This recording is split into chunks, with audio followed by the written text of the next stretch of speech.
இன்னைக்கு நம்ம என்ன பார்க்க போறோம்னு சொன்னா, ஒரு நேயருடைய கேள்விக்கான விடையை தான் பார்க்க போறோம்.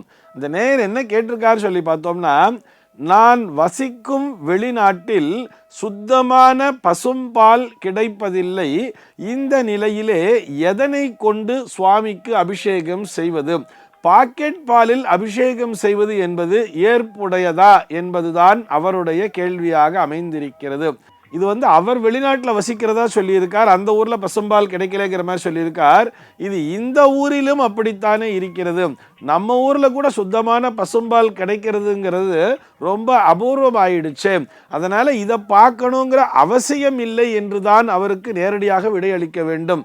அதாவது கால தேச வர்த்தமானத்தை அனுசரிக்க வேண்டும். சுத்தமான பசும்பால் கிடைக்கலங்கிறதுக்காக நம்ம காபி சாப்பிடாமல் இருக்கோமா, அல்லது டீ தான் சாப்பிடாமல் இருக்கோமா, அல்லது அந்த பாலை அருந்துவது இல்லையா, அல்லது அந்த பாலை புடமாக்கி அதை தயிராக்கி தான் நம்ம சாப்பிடாமல் இருக்கோமா? நாம் எதை உணவாக உட்கொள்கிறோமோ, நாம் எந்த பொருட்களை பயன்படுத்துகிறோமோ அந்த பொருளை கொண்டே இறைவனுக்கு நைவேத்தியமும் அல்லது இறைவனுக்கு அபிஷேக ஆராதனைகளும் செய்தாலே போதுமானது. நம்ம ஊர்லேயே பார்த்தோம்னா புகழ்பெற்ற ஆலயங்களில் கூட பால் அபிஷேகத்திற்கு பாக்கெட் பாலை யூஸ் பண்ணிட்டு தானே இருக்கா. அதனால இதிலே குறை காண வேண்டிய அவசியம் இல்லை. இப்படி வேணா நம்ம புரிஞ்சுக்கலாம்.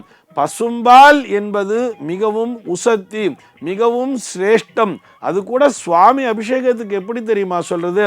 ஒரு மாட்டினுடைய பால் தான் இருக்கணும். ஆனால் இன்னைக்கு நம்ம என்ன பண்ணுறோம், நிறைய குடமாக பால் அபிஷேகம் பண்ணணும்னு சொல்லிட்டு நம்ம நிறைய ஒரு 108 குடம் பாலாபிஷேகம் பண்ணுறோன்னே வச்சுப்போமே. அந்த 108 குடம் பாலும் ஒரே பசுமாட்டினுடையதாக இருக்குமா? யோசிச்சு பாருங்களேன். வெவ்வேறு பசுமாட்டினுடைய பால்களைத்தானே கொண்டு வந்து அபிஷேகம் பண்ணிட்டு இருக்கோம். இதையே சாஸ்திரம் என்பது ஏற்றுக்கொள்ளவில்லை. இருந்தாலும் நம்முடைய பிரார்த்தனை அப்படிங்கிற ஒரு விஷயத்தை முன்னிறுத்தி செய்யும் பொழுது அந்த விதியானது அங்கே அடிபட்டு போகிறது. இறைவன் நம்ம கிட்ட நீ பாலில் தான் எனக்கு அபிஷேகம் பண்ணணும்னு சொல்லி சுவாமி கேட்கவே இல்லையே. அங்கே எது தெரியுமா தேவை? நம்முடைய ஸ்ரத்தையும் நம்முடைய பக்தியும். அந்த உண்மையான பக்தி என்பது தான் தேவை. உண்மையான பக்தியோடு வெறும் ஜலத்தால் அபிஷேகம் பண்ணாலே அதுவே போதுமானது என்பதையும் புரிந்து கொள்ள வேண்டும். அப்படி இல்லை, நான் பால் அபிஷேகம் பண்ணாதான் எனக்கு மன சந்தோஷம் கிடைக்கிறதுன்னு நீங்க நினைச்சா தாராளமாக நீங்கள் பாக்கெட் பாலிலும் அபிஷேகத்தினை செய்யலாம். அதிலே எந்த விதமான தவறும் இல்லை. ஒரே ஒரு விஷயத்தை மட்டும் புரிஞ்சுக்கணும். ஒரு பாக்கெட் பாலாக இருந்தால் கூட அதில் பாதியை கட் பண்ணிவிட்டு நம்ம காஃபிலாம் சாப்பிட்டு போட்டு குடிச்சிட்டு அதுக்கப்புறம் மிச்ச பால் இருக்குது அப்படிங்கிறதுக்காக கொண்டு போய் அந்த மிச்சம் மீதிருக்கு இல்லையா, அந்த பாலை கொண்டு போய் சுவாமிக்கு அபிஷேகம் பண்ணக்கூடாது. சுவாமிக்கு அபிஷேகம் பண்ணி மிகுந்த பாலில் தான், அதாவது மீதி இருக்கிற பாலில் தான் நம்ம உட்கொள்ளணும் அப்படிங்கிறத மட்டும் புரிஞ்சுண்டாலே போரும். அங்கே ஸ்ரத்தை பக்தி என்பதுதான் முக்கியத்துவம் பிடிக்கிறது.